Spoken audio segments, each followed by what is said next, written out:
In Bangladesh, economic and healthcare concerns weigh heavily on the minds of the people. The nation recently saw a government workers' strike and dengue outbreak in the country.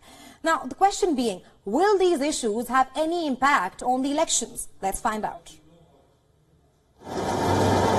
The apparel industry is one of the pillars of Bangladesh's economy. Over the decades, it has provided jobs to millions of people.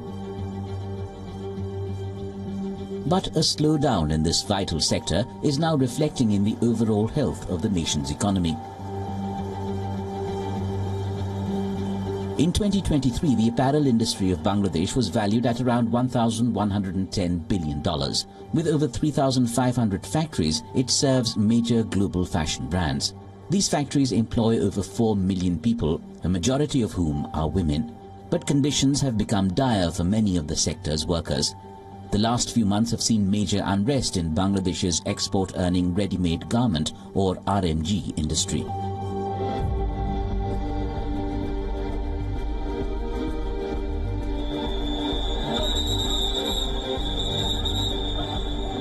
In November last year, up to 25,000 garment workers clashed with police in Bangladesh. Rejecting a government-offered pay rise, the workers forced the closure of at least 100 factories outside Dhaka.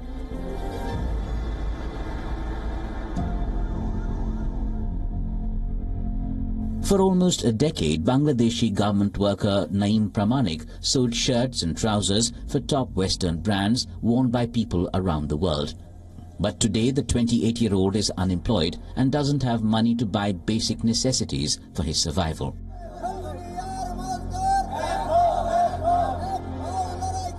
What was his mistake? Pramanik had taken part in the protests demanding a fair wage.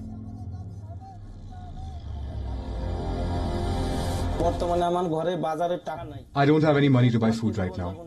I'm having a tough time. I'm living a miserable life. I only have 2 kilograms of rice that will last only 2 days.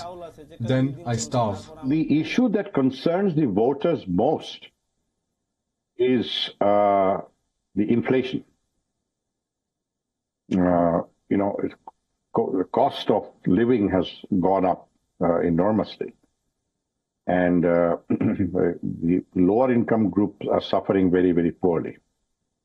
So that the government is giving assurances, the ruling party is giving assurances. Somehow the people don't seem satisfied with the assurances that are coming forward.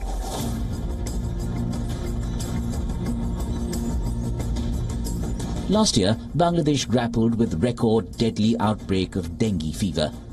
Hospitals struggled to make space for patients as the disease spread rapidly in the densely populated country.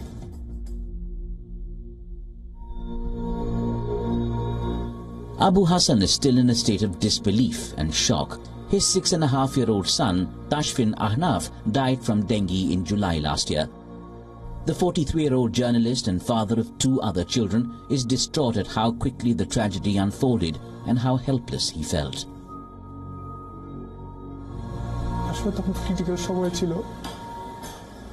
The night time was very critical and I didn't get any support from the doctors. I went to every department begging for help in every way possible, aside from falling down to their feet. It is outrageous that no doctor was present at the pediatric intensive care unit, which provides critical care in a prestigious institution like Dhaka Medical College and Hospital. For 4 hours, my son didn't get any treatment here. The record outbreak of dengue fever in Bangladesh, a country of more than 160 million, killed over 1,200 people and infected more than 250,000 last year. Hassan says lack of a coordinated response in controlling mosquito breeding is causing a higher incidence of the disease. The health crisis in Dhaka worsens every day in a city with creaking infrastructure.